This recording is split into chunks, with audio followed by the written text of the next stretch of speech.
melihat nanti bagaimana Indonesia ke depannya, mungkin dalam beberapa bulan ini terkait dengan ekonomi, dan di sini ada pakarnya, mungkin ya pasti tidak stabil tentunya. Disitulah mungkin sikap yang saya katakan tadi sebagai oposisi berfungsi di sana. Nah, Bung Zanza, kok oposisi? Kenapa hak angket nggak berjalan DPR RI? Kalau itu kedatangan saya di sini bukan mewakili partai. Siap. Ya, ini kan belum mutlak menyatakan sikap. Saya tadi menyatakan sikap sebagai kader. Tapi saya sepakat dengan Bu Zanzabela. Setuju.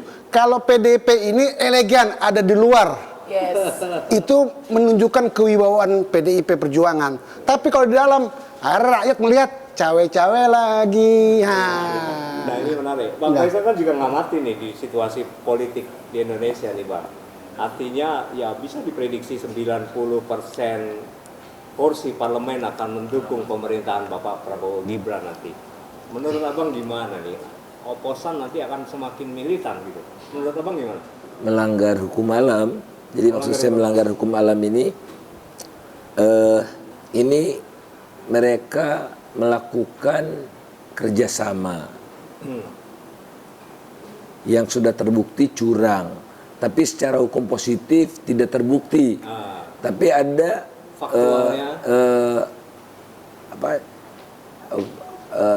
dissenting opinion yang membuktikan kan, memang ada bansos, ada mobilisasi. Nah, unholy alliance, aliansi unholy, aliansi jahat.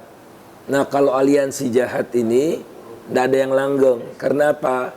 Ini udah selesai, pesta pemilu selesai, giliran bagi-bagi kursi.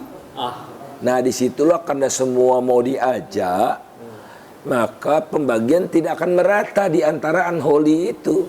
Ada yang minta banyak, ada sekarang udah mulai kan, jangan diajak dah yang itu. Jangan diajak bukan karena setuju, karena jatah dia berkurang. Semakin banyak pembilangnya, pembaginya, semakin sedikit. Nah, mulai mengeluh, mulai apalah macam-macam gitu kan. Merasa berperan lebih sehingga harus dapat kursi akibatnya lebih. direspons sangat boleh jadi, oke lah gimana ya supaya dapat semua. Undang-undang kementerian diubah dulu deh. Kalau sekarang kan kementerian 34. Iya. Nanti 340 deh. Nah, ada stabil lagi. undang-undang ada rencananya, ada baunya gitu, kelihatan gitu. Karena ingin diajak semua kan, semua ingin diajak kan hang. Kalau jadi di dalam kalau persamaan tuh matematika ya, ada variabel yang tidak diketahui itu harusnya lebih sedikit atau sama dengan jumlah persamaan. Kalau jumlah variabel yang tidak diketahuinya lebih banyak dari persamaan, hang. Kalau di run, hang tidak bisa. Nah, jadi teruji juga dari ekonomi ya, di ekonomi itu ada yang namanya kartel kan, kerjasama unholy alliance yang merugikan konsumen karena dia atur harga, atur jumlah. Kan Mas Danang di Ombudsman dulu, terus Apindo, ini udah biasa dengan begini-begini. Ya, paham. Itu sejarah menunjukkan bahwa rata-rata usia unholy alliances di dalam bisnis itu nggak sampai 3 tahun. Nah, di politik usianya akan jauh lebih pendek. Kenapa lebih pendek? Bukannya ya, di backing oleh penguasa? Kalau di antara politisi itu lebih jahat daripada bisnis gitu, lebih jahat. Karena kalau bisnis kan paling atur harga apa? Harga begini. Ya, kalau pemilu yang unholy ini, itu kan semua secara nasional, APBN dikerahkan segala macam gitu kan. Jadi panasnya lebih tinggi yang mengakibatkan cheating, nyuri gitu. Ada meleng dikit musuh, tusuk dari belakang gitu. Saya juga dulu pernah di partai. Nah, jadi ada sandera politik. Akan lebih rentan. Itu sebabnya kalau di negara yang menganut parlementer itu suka bubar kabinetnya karena salah satu partai mundur dari koalisi. Udah mesti tidak percaya kan. Nah, kita republik, tapi nanti di sanderanya di parlemen kan. Oleh karena itu saya kok melihatnya tidak akan langgeng karena ketidakpuasan, dan mulai akan ya udahlah gitu. Dan kedua adalah yang akan pecah duluan adalah kongsi antara Prabowo dengan Jokowi. Nah, itu. Apa prediksi itu? Iya, karena Pak Prabowo itu orang yang rasional, orang yang ingin punya jati diri sendiri. Dia pendidikannya tinggi, wawasannya luas, dia ingin legacy juga gitu kan. Tapi legasinya tersandung terus gara-gara Jokowi curang terus tiap pemilu, kata Pak Prabowo lo ini kan. Konglomerat nggak dukung dia gitu-gitu. Pak Prabowo sendiri yang bilang, nah tidak ada lain untuk menang. Pak Prabowo itu ya merangkul Pak Jokowi.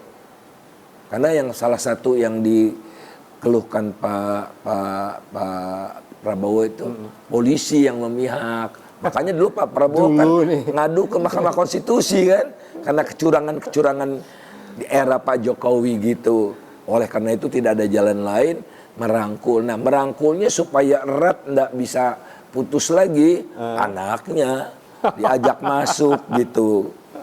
Nah, tapi itu strategi, bukan holy alliance, bukan niat baik bersama, enggak. Tapi saya menarik, mohon izin. Gimana, Habib? Bicara tadi politik itu ada kejahatan. Apakah itu termasuk kejahatan yang mulia? Ya kejahatan lah. Ini istilahnya keren nih. Hukum positifnya dikadalin dulu. Berarti menarik yang mulia ini. Gimana menurut Mas Abi? Kalau dia bilang maaf 1000 kali maaf kita ini. Kalau tadi dibilang dia angkatlah untuk dijadikan, untuk menggapai sesuatu keinginan untuk menjadi presiden, berarti kan ada sisi lain juga mengakali juga, diangkat anaknya juga mengakali juga dong. Oke. Iya, berarti itu apa? Haus kekuasaan demikian. Ya. Mau dia bawa kemana Indonesia ini, kan begitu. Berarti dua-dua ini saling mengakali gitu ya? Ya bisa jadi. Iya. Apa yang Abang tadi bilang bahwa Pak Prabowo sekarang menggunakan teknik-teknik memenangkan pilpres di zamannya Pak Jokowi gitu loh. Kalau dia udah menang, dia akan tinggalkan Jokowi. Dia nggak mau dong jadi presiden bayang-bayangnya Pak Jokowi. Sekarang udah mulai Pak Jokowi nyodorkan menteri. Sorry ya. Oh iya, ada berita Pak Jokowi pengen agar 4 menterinya masih dipertahankan oleh Mas Prabowo. Kan ada menteri keuangannya pengennya si X gitu ya. Yang saya dengar pengennya Pak Tiko gitu kan. Gitu-gitu. Belum tentu disetujui. Prabowo ingin menjadi dirinya sendiri. Jadi mulai. Terus nanti peran Wapres dibesarkan. Sorry ya, gitu kan. Gibran dikandangin, gitu kan. Tidak ada koalisi yang abadi. Yang ada adalah kepentingan masing-masing. Bang, kan ada satu berita yang menyebutkan bahwa nanti wakil presiden akan lebih juga mengurusin aglomerasi Jakarta setelah undang-undang DKJ ini ditetapkan. Nah, nanti Mas Gibran mungkin akan ngurusin ya Jakarta dan sekitarnya aja gitu. Sampai sekarang Gitu kan belum. Itu keinginan. Sama Sama dengan keinginan Pak Jokowi 3 periode. Nggak mungkin. Bikin lagi perpanjangan. Udah perpanjangan nggak mungkin. Anaknya gitu kan. Tapi mustahil lah, Mas Tenang. Kalau saya sebagai warga negara Indonesia, sebagai warga DKI, fungsinya Wapres cuma ngurusin DKI, ya ganti aja PJ sama dia. Logikanya buat apa jadi Wapres? Kan Wapres Indonesia. Iya, usulin ke Pak Prabowo begitulah. Mesti didengar dong suara rakyat. Jangan suara partai yang dengar yang berkoalisi. Suara rakyat dengar. Karena Mas Danang jujur, kau gawang lautan ada di tangan rakyat. Tanpa rakyat tidak ada NKRI. Tanpa rakyat tidak ada yang namanya Presiden Republik Indonesia dan MPR DPR. Tapi kalau haknya rakyat sudah dimatikan, mau dibawa kemana Indonesia ini? Iya, make sense. Oke, benar juga. Jadi suara rakyat mesti didengar lah ya. Mesti didengar dong, jangan suara partai doang didengar. Iya, kalau suara partai doang, saya jadi panas nih misalnya. Aduh, ini kalau bicara NKRI. Tengku, Ya. ini masalahnya nih. Bagaimana melihat nanti kalau ada 90% kursi di DPR mendukung pemerintah. Nah, itu anggota DPR jadi bebek semua dong. Jadi bebek lah pasti. Gimana itu menurutmu? Kalau udah kayak gitu terjadi mau bagaimana lagi, ya kan? Sekarang kita mau buat pergerakan. Hari ini aja buruh melempem, ya kan? Dikarenakan yang kayak Bapak tadi bilang, keterlibatan Polri. Sekarang Andi Gani jadi apa?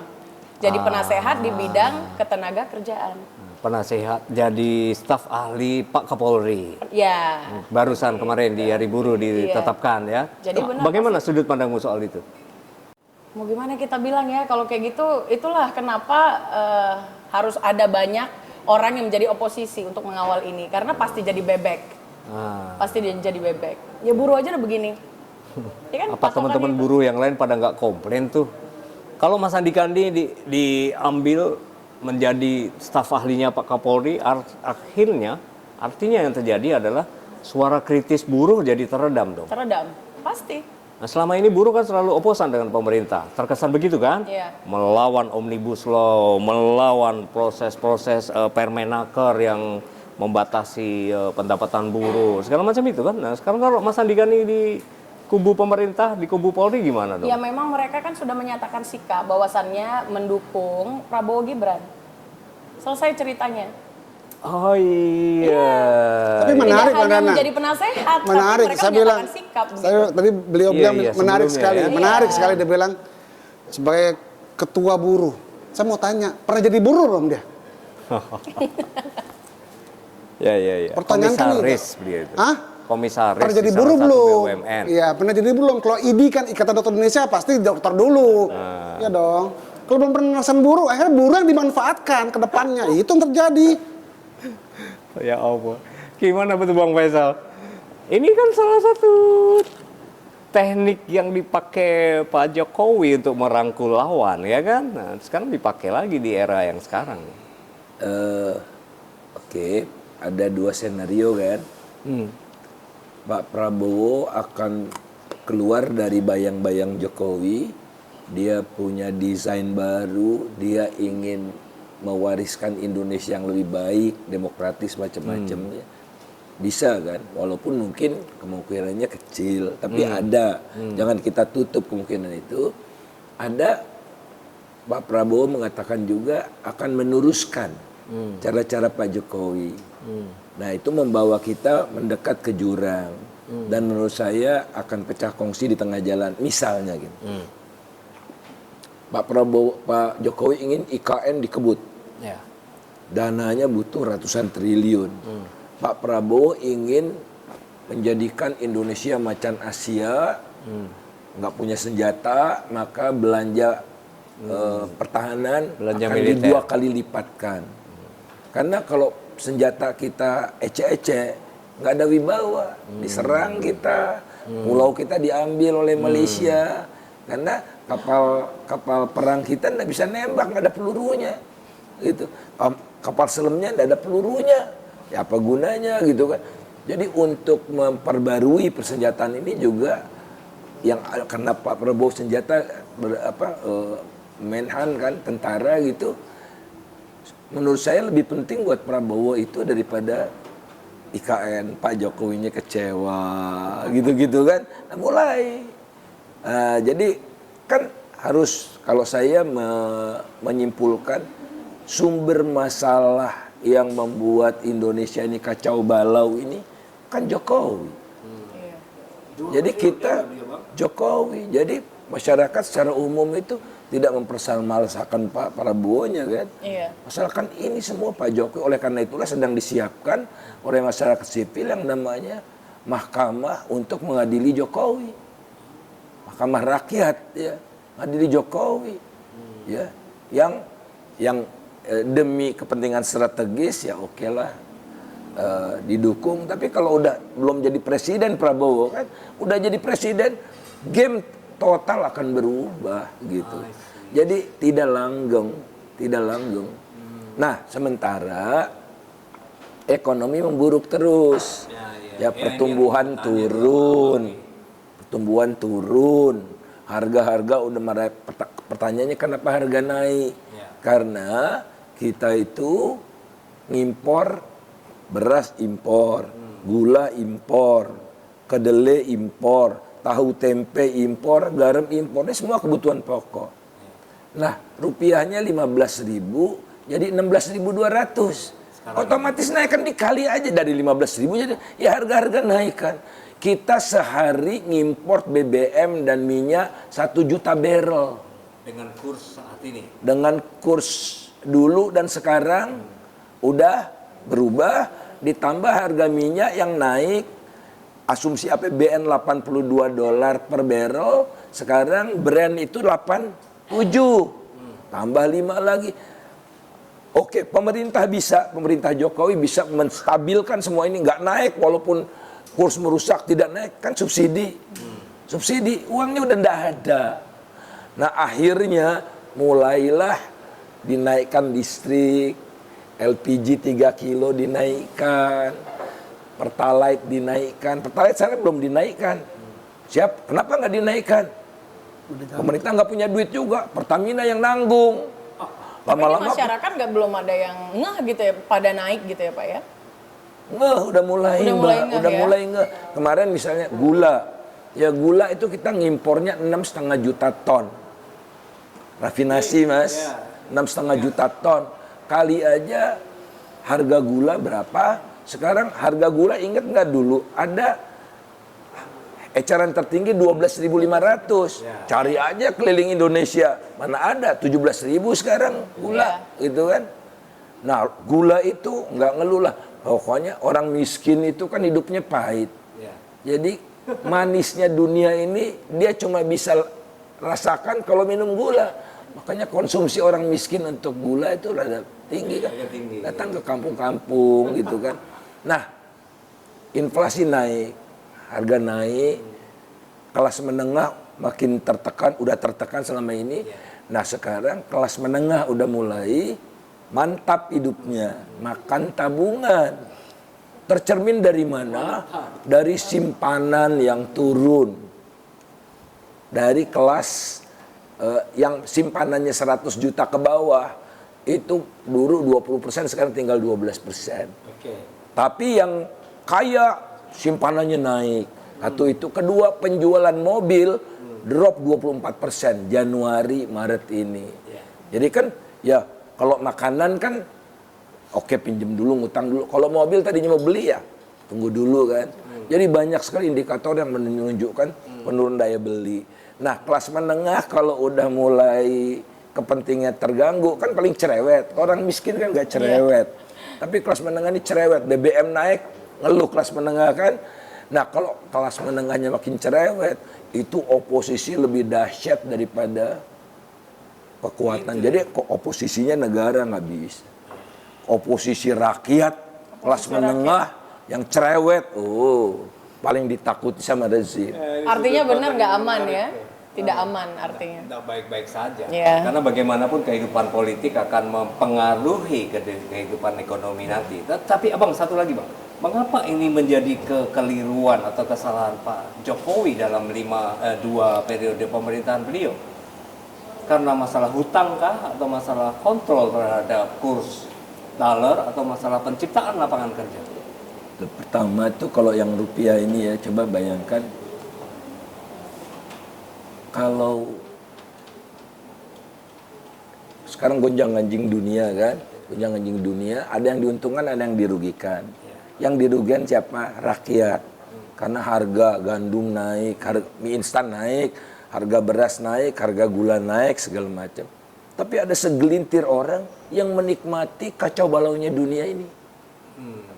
Siapa itu? Segelintir pengusaha batubara, harga batubara naik. Jadi mereka dapat rezeki non-plok. Kalau di negara lain ada pajak rezeki non-plok, di Indonesia bebas nol. Sehingga Boy Thohir bisa bilang, Pak Prabowo, kami menguasai 1/3 kekuatan ekonomi nasional, siap memenangkan 1 putaran. Karena bayangkan aja pendapatan yang bayangkan harga batu bara itu dari $60 naik ke $345 per ton. 5 kali lipat lebih. Untungnya gede banget. Karena apa? Pak Jokowi melabrak menentang Undang-Undang Dasar 45. Kenapa saya bilang? Di Undang-Undang Dasar 45 dikatakan pasal 33 itu bumi, air, dan kekayaan yang terkandung di dalam wilayah, di dalam tanah dikuasai oleh negara bagi sebesar-besar kemakmuran Boy Thohir. Bukan, kemakmuran rakyat. Jadi dia telah melanggar Undang-Undang Dasar 45. Oleh karena itu harus kalau zaman Orde Baru dulu mahmilupkan. Sekarang nggak ada istilah. Dan dia kasih subsidi ke perusahaan-perusahaan asing.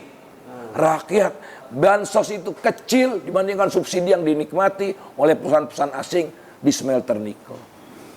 Perusahaan-perusahaan asing itu, kan kita ngekspor batu bara nih.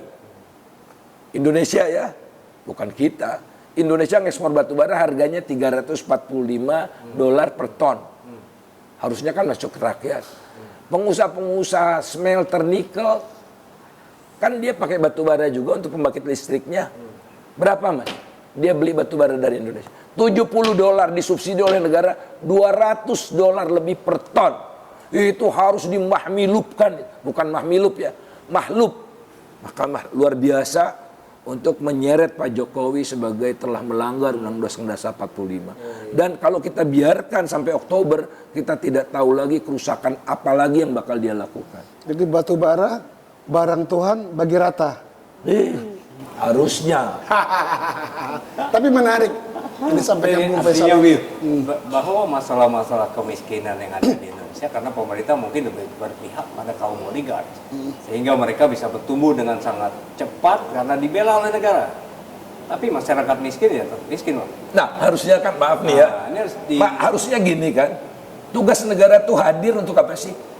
Negara hadir mengambil dari yang dapat keuntungan besar, sebagian, nggak semua diambil sama negara untuk digunakan oleh negara membantu orang-orang miskin. Negara ini tidur nyenyak. I see. Bukan negaranya Bang Faisal. Yang menjalankannya, kan gitu. Yang menjalankan Kalau negara sih sampai Indonesia sampai kiamat tetap ada eksekutifnya, NKRI. ada legislatifnya, ada judikatifnya. Nah, tiga-tiga itu berkongsi semua, ya repot ini negara. Ya udah pastilah. Udah. Makanya Pak, jujur, saya sih usul-usulan sebagai rakyat biasa ya di DPR RI. Ya maaf non sewu, kalau bisa gantilah kalimat komisi 1, komisi 2, yang komisi ini gantilah jadi bidang lah. Namanya komisi. Nanti kita sarankan lah ke Iya, stakeholder. nanti stakeholder, iya kan. Tapi begini jujur,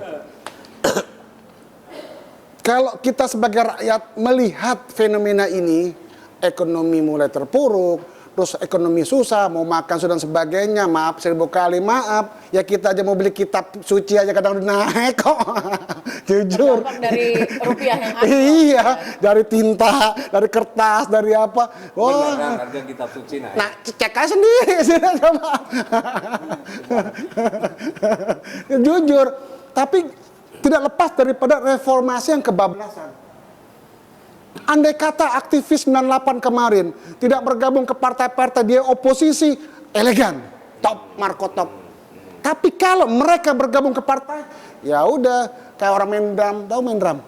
Pukul, injak, pukul, injak. Kan tujuannya memperbaiki dari dalam.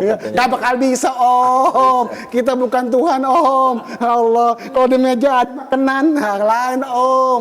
Tetapi nyata, sengsara rakyat kita nggak bisa pungkiri semua Pak. Jujur, sengsara rakyat. Contoh, setiap hari besar, mau Natalan, mau hari, mau apa lagi, mau Lebaran, sembako naik. Selalu ya. Bukan selalu. Sekarang kita mau lihat, kalau dibilang rakyat Indonesia ini sekarang udah syakaratul maut, udah ya gorger segini nih, udah.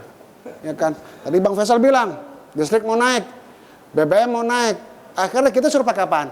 Mobil listrik, motor listrik kan naik juga. naik apa lagi? Udah pakai otopet aja. Ya kelar di jalan. Ini apa kritikus sosial Bang, kan motor listrik harus di Iya, tapi kan listrik kan naik, listriknya makanya. naik. Nah kan listrik kan naik, Bang. Apalagi kita, Bang, tokoh-tokoh agama. Tokoh-tokoh agama, semua agama berpikir bagaimana memajukan bangsa ini. Ya kan?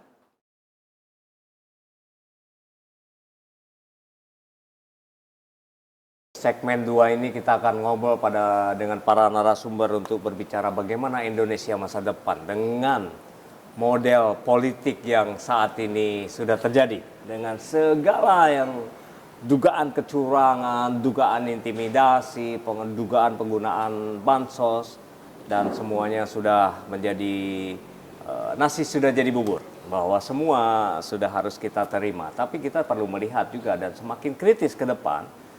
Kalau kepemimpinan negara ini dengan pola mendapatkan kepemimpinan ini, cara-cara yang dilakukan, apakah kira-kira nanti ada benar-benar perbaikan untuk meningkatkan kesejahteraan rakyat atau meningkatkan kesejahteraan kroninya?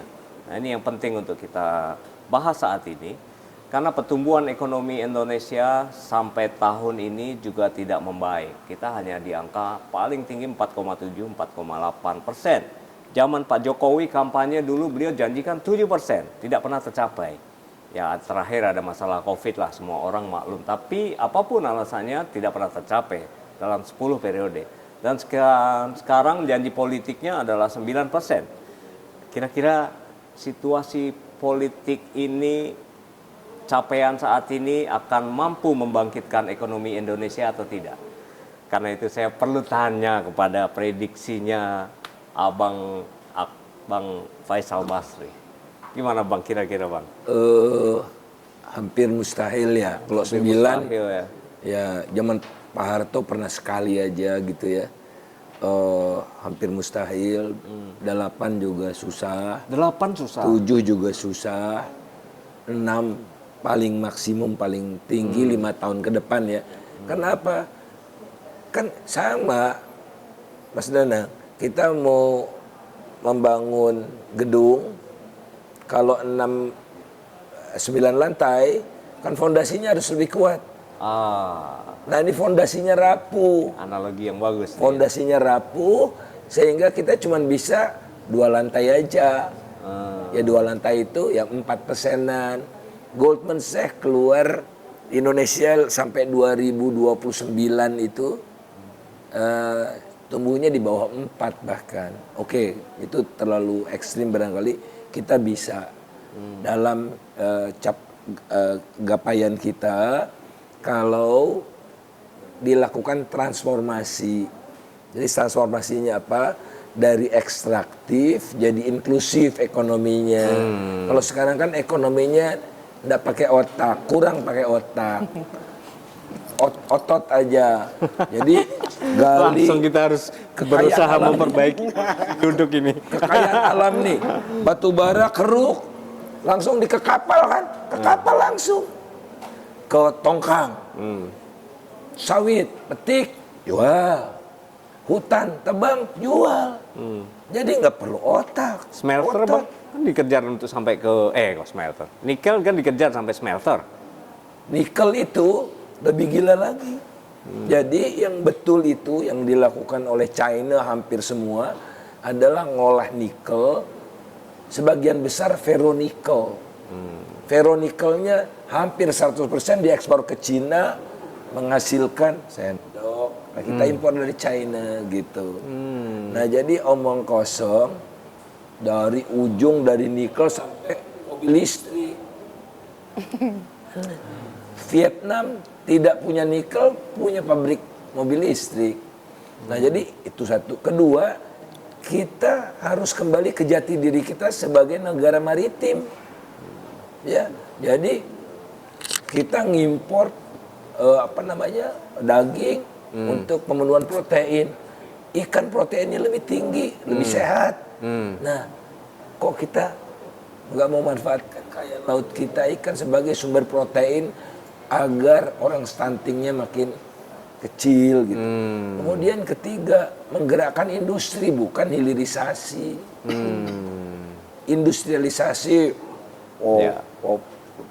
Itu yang kita perjuangkan kan di Apindo dulu kan, industrinya diganggu terus, industri Mamin diganggu oleh macam-macam industri. Sekarang tekstil diganggu. Ya, tekstil diganggu terus kan, sehingga industri kita turun, tinggal 18%-an.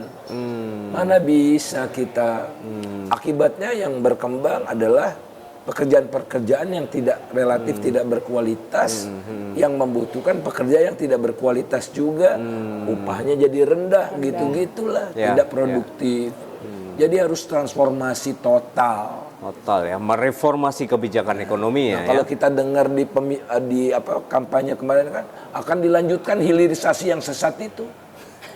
Yang saya katakan hilirisasi nikel ya, hilirisasi nikel itu waktu itu saya bilang kan 90% lari ke China, yang kita nikmati maksimum 100%. Saya salah total. Di mana? Kenyataannya yang kita dapatkan minus. Karena itu kita subsidinya belum saya hitung tadi, subsidi batubara dan kerusakan alamnya belum dihitung. Nah, saya dalam waktu 2 minggu ini, ya besok saya ke Palembang, minggu depan saya ke UGM, ke Yogyakarta, untuk bicara dengan mahasiswa, bicara dengan jurnalis muda, temanya tentang lingkungan. Oke. Ini penting nih. Lingkungan gak dihitung, kerusakan lingkungan. Banda Naira itu yang indah itu, bentar lagi terumbu karangnya rusak lah, gara-gara limbah dari smelter di tambang di Maluku Utara itu kan. Wah, itu nggak dihitung. Kalau dihitung semua kita Ini kan minus. terkait juga mirip dengan kerugian lingkungan yang dihitung sebagai kerugian negara dalam kasus korupsi timah. 271T. 271 triliun dari mana tuh? Ternyata ada unsur kerugian lingkungan yang dihitung tapi saya situ. melihat beliau ini bicara, saya bisa ambil istimbat. Rangkumannya itu berarti rakyat Indonesia hanya dijadikan sebagai konsumen saja. Oke. Konsumtif ya. Iya. Make sense. Nah, seperti itu. Yang kedua, kita lihat bagaimana di beliau bicara, dan Bapak Danang bicara juga lingkungan. Akhir ujung-ujungnya, kalau Menteri Lingkungan nggak bisa menyelesaikan ini, bubarkan aja Kementerian Lingkungan. Buat apa? Ada Kementerian Bagaimana Lingkungan mau dibubarin, orang mau ditambah menjadi 40 kementerian? Ya, emang terawih. Nanti terawih juga 40 rakaat. Ditambah 40 rakaat. Kalau di masjid sebelah ini kan 23 itu. Jadi begini. Oke. Apa ya, jujur, kita sebagai rakyat, saya sebagai rakyat, karena terus terang, kalau sudah yang namanya pendidikan, ekonomi, terus hukum, ini tidak dijalankan secara sesuai Undang-Undang 45, Pancasila, akhirnya negara kita, Indonesia ini hanya bisa dilihat kekecilan terus.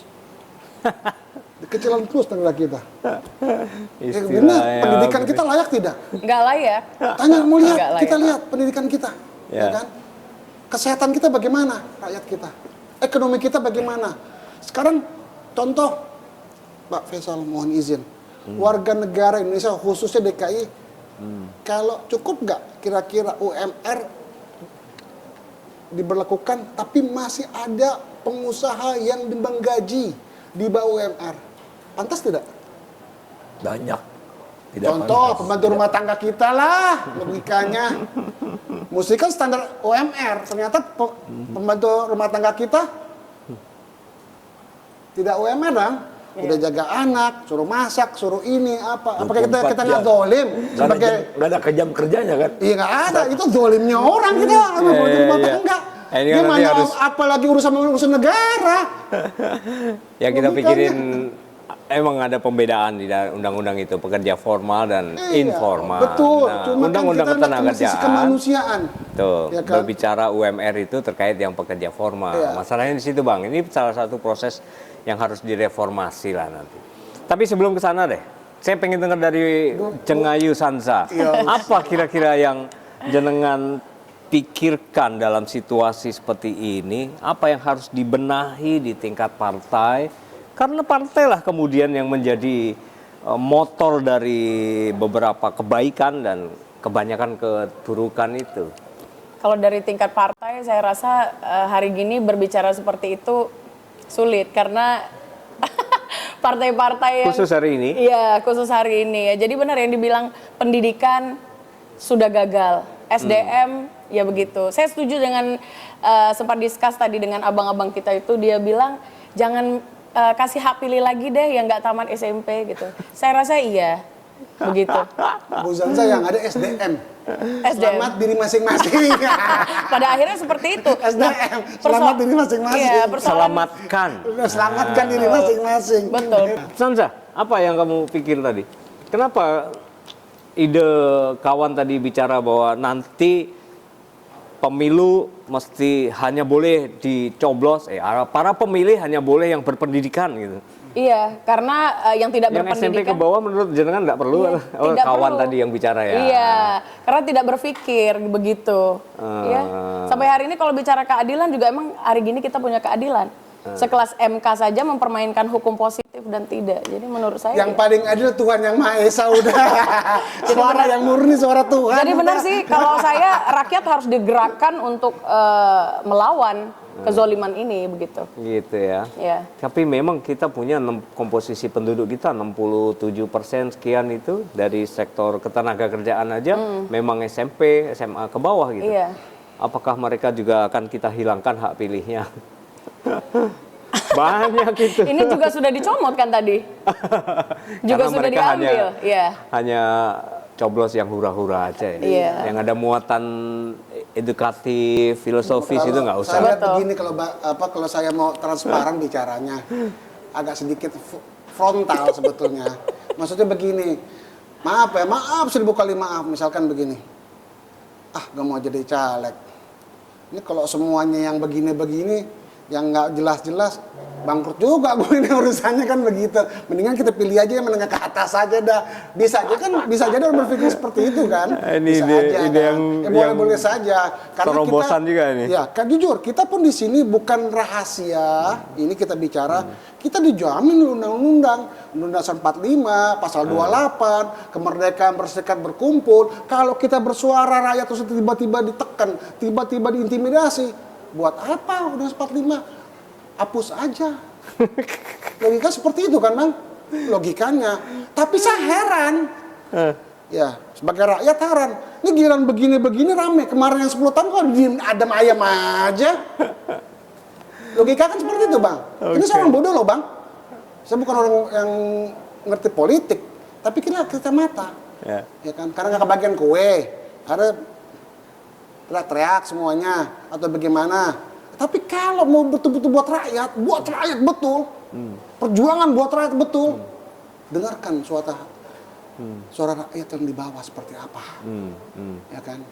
Kembalikan fakir miskin dipelihara oleh negara. Tadi Bang Faisal bicara. Nikel kalau buat negara sekian, buat rakyat sekian. Kalau 21 triliun kau beliin cendol, Jakarta banjir, Bang. Tenggelam kita ya. Tenggelam, Bang, kita, Bang. Iya kan? Gitu kan. Ya, aku udah diingetin produser gue. Masih ada 5 menit. Kita beri waktu pada ahli kita untuk menyimpulkan ini. Bang Faisal, ini yang menarik Bang Faisal. Bahwa saya optimis, Mas. Jadi kan ini power of state, power of society.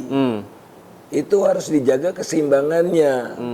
Karena state itu raksasa. State itu punya segalanya, punya tentara, punya polisi, punya jaksa, punya apa. Melanggar lalu lintas saja kita ditangkap oleh negara kan. Nah, jangan sampai keseimbangannya itu sekarang di Indonesia ini lebih parah karena ada power satu lagi, power of corporation berkelindan sama negara. State sendiri aja udah bisa menciptakan despotik leviathan namanya, raksasa yang lalim. Contohnya China itu kan state kan, setiap orang ada rahasianya oleh negara gitu-gitu kan. Kalau negara tuh begitu terus, hak-hak sipil kita dicerabut, apa podcast kita Dibatasi. Diredupkan, emosi segala macam gitu.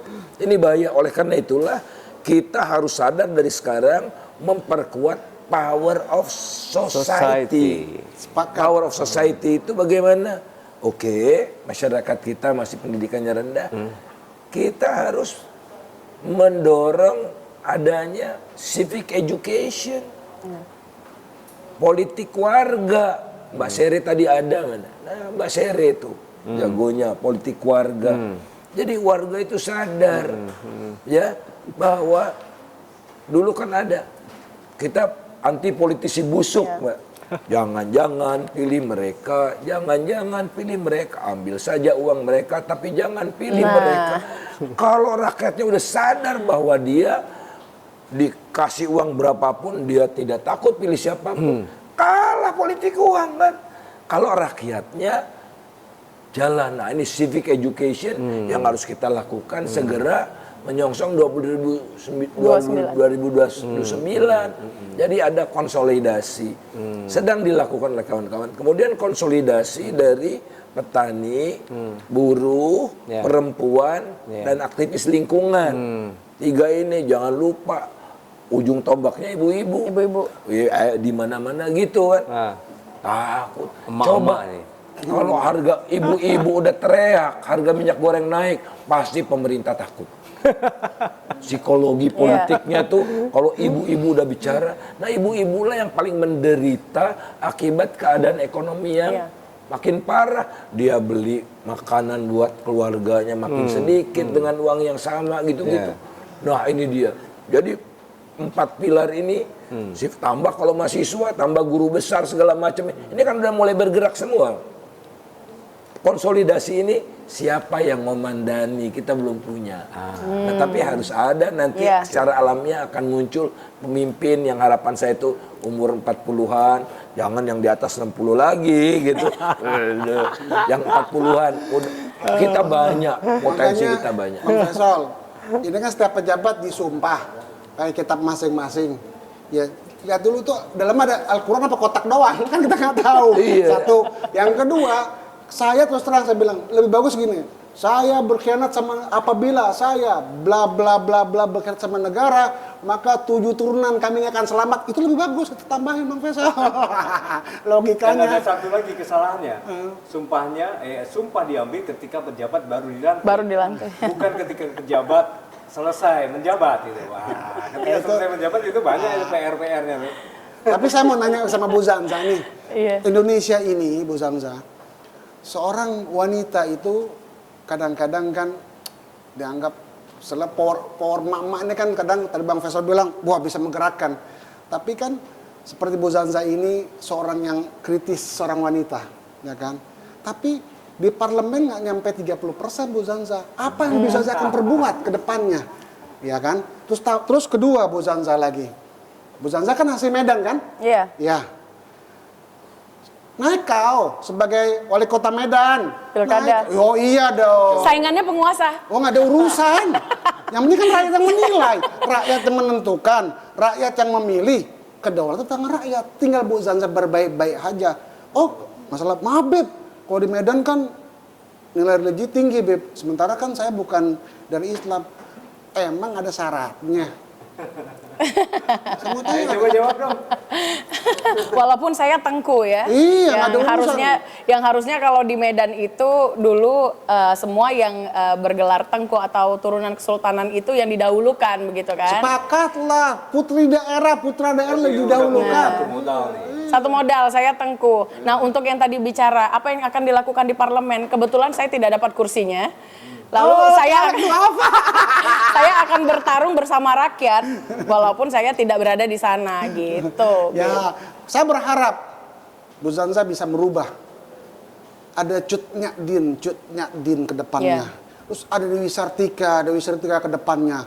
Ada Kartini yang bisa mencerahkan generasi muda. Jangan lupa yang tadi Bang Faisal bilang, semua kita lahir dari rahim seorang wanita. Agama manapun, terutama Islam, pasti memuliakan wanita. tidak ada di surat apapun, surat An-Nisa adanya, nggak ada surat laki-laki dalam Al-Quran, Pak. Gitu ya. Oh iya. Tapi semua pahlawan-pahlawan wanita itu tampaknya sekarang meredup karena lebih mengemuka, lebih populer penganugerahan tokoh-tokoh nasional kepada keluarga. Tapi saya lebih condong Bu Zanza ini tampil dengan seperti ini frontal untuk NKRI. Negara Kesatuan Republik Indonesia harus diperjuangkan, rakyat harus diemong. Rakyat adalah tuan di negeri ini, bukan jabatan di negeri ini. Oke, kita dukung Bu Zanza untuk bisa. Oh, saya dukung, Pak. Padahal saya dukung. Saya ngeliat agamanya, tapi saya dukung dia sebagai putri daerah. Ini bicara Medan atau Sumatera Utara nih? Medan aja di kota lah. Iya dah, jauh-jauh amat. Ini pertama kali saya kalem. Karena ada pakar. Dia dari tadi tidak seperti podcast biasanya yang wah menghentak-hentak, ini tadi sopan. Sopan. Perubahan sedikit. Karena udah ada Habib yang frontal katanya. Sama udah ada pakarnya kan. Jadi nanti tinggal ada 1-2 menit closing. Bagaimana memperbaiki potensi kerusakan ekonomi politik Indonesia ini, Pak? Ya, itu tadi penguatan civil society. Penguatan civil society. Satu, sebagai supaya seimbang gitu. Layer vertikal. Ini power of society-nya itu dinaikkan gitu ya. Ini jadi diemin. Jadi jangan ke arah sini tapi ke arah sini. Kedua, Indonesia ini terdiri dari belasan ribu pulau, beda suku bangsa, beda budaya segala macam. Tidak mungkin Indonesia itu diselesaikan dengan satu resep berlaku buat semua, mustahil. Oleh karena itu, kunci yang kedua untuk menegakkan untuk membuat Republik Indonesia ini tetap tegak, tidak oyong atau berantakan, adalah menegakkan atau memperkokoh atau mewujudkan otonomi yang hakiki. Tidak ada pilihan lain. Otonomi daerah. Hakiki, otonomi daerah hakiki. Hakiki benar-benar. Kalau sekarang terjadi penghisapan daerah oleh pusat, ibu kota pindah, yang hisap ibu kota baru, nggak menyelesaikan masalah gitu. Nah ini yang saya khawatir. Mudah-mudahan kita punya perekat yang membuat NKRI ini tetap semakin, karena terbukti setelah Timor Leste keluar dari Indonesia hampir segalanya lebih baik. Timor Leste umur harapan hidup orang Timor Leste sekarang lebih tinggi dari Indonesia. Kemudian